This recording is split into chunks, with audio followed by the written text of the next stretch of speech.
রমজানকে সামনে রেখে স্বাভাবিক সময়ের তুলনায় দ্বিগুণেরও বেশি ভোগ্যপণ্য আমদানি হলেও চট্টগ্রাম বন্দরে তীব্র জাহাজজট তৈরি হয়েছে।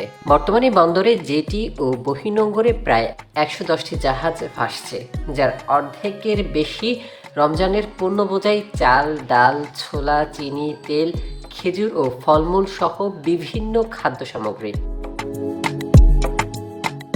সাধারণ সময়ে প্রতিদিন গড়ে প্রায় ৫,০০০ কন্টেনার খালাস হলেও সম্প্রতি কর্মবিরতি ও নির্বাচনী ছুটির কারণে তা নেমে আসে গড়ে প্রায় ১,৪৭৬টিতে। ফলে জেটিতে কন্টেনারের সংখ্যা বেড়ে ৪১,০০০ বেশি হয়েছে, যা স্বাভাবিক ধারণ ক্ষমতার তুলনায় অনেক বেশি।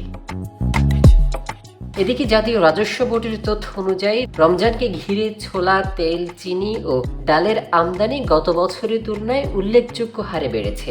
শুধু ছোলাই আমদানি হয়েছে ২ লাখ টনের বেশি, যার ৯৮% এসেছে অস্ট্রেলিয়া থেকে। আমদানি বাড়ায় বাজারে কিছু পণ্যের দামও স্থিতিশীল রয়েছে।